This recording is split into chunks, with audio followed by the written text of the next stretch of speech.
Kita akan lanjutkan, kami persilahkan kepada Capres nomor 2 Pak Prabowo untuk bertanya kepada Capres nomor 1 Bapak Anies Baswedan. Waktunya 1 menit Pak Prabowo, kami persilahkan. Saya cukup kaget karena beberapa hari yang lalu calon wakil presiden Bapak menyampaikan bahwa negara kita tidak dalam keadaan perang sehingga untuk apa kita harus beli alat-alat perang. Tapi hari ini Bapak mengatakan Bapak setuju dengan kenaikan anggaran 1-2%. Jadi itu saya minta ketegasan. Yang kedua, ya sekali lagi data-data yang Bapak pegang adalah keliru dan juga Pak Ganjar tadi juga banyak kelirunya. Saya sangat transparan dan semua partai yang mengusung Bapak, Profesor Anies, mendukung APBN, berarti mendukung program saya. Termasuk PDIP di Komisi 1. Waktu habis Pak Prabowo. Baik, Pak Anies silakan untuk menjawab pertanyaan Pak Prabowo, waktu Anda 2 menit. Silakan. Ya, jadi kita butuh pertahanan yang sesuai dengan ancaman nyata yang ada di depan kita. Ancaman ini dirasakan oleh siapa? Dirasakan bukan saja di dalam batas-batas teritorial, tapi juga di keluarga. Bagaimana ancaman atas penipuan online, bagaimana ancaman atas peretasan, bagaimana ancaman atas judi online, bagaimana ancaman-ancaman terorisme. Itu semua membutuhkan perhatian. Jadi bukan memutuskan untuk belanja alutsista berdasarkan selera dan berdasarkan preferensi masa lalu, tapi justru harus mencerminkan kebutuhan masa depan. Inilah yang menurut kami penting. Ya, anggarannya perlu kita tingkatkan, tapi jangan keliru. Ancamannya juga mengalami pergeseran. Jadi itulah sebabnya mengapa kita melihat perlunya ada strategi yang baik. Supaya apa?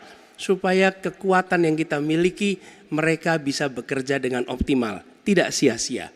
Lalu Pak Prabowo yang saya hormati, ini bukan soal pribadi, ini soal negara, ini soal policy. Penjelasannya ya di tempat ini, bukan di ruang-ruang tertutup yang tidak diketahui oleh publik. Justru kalau Bapak ketahui datanya salah, tunjukkan di tempat ini sehingga publik bisa mengetahui, bukan dalam pertemuan-pertemuan lain yang tidak jelas dari mana kita bisa menilai akurasinya. Jadi menurut hemat kami, bila ada di antara kami yang faktanya keliru, Bapak tunjukkan. Tapi kalau Bapak tidak menunjukkan, berarti memang faktanya benar. Itulah kenyataan yang ada di lapangan.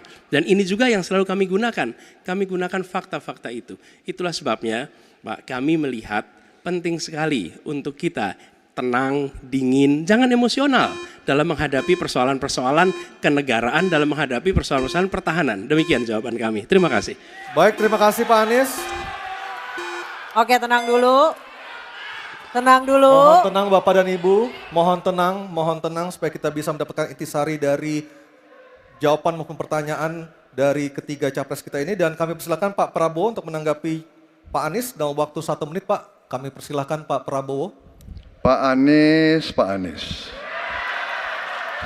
Saya tidak bicara tertutup, saya bicara di Dewan Perwakilan Rakyat Komisi 1, di mana semua partai yang mengusung Bapak hadir dan menyetujui yang saya ajukan.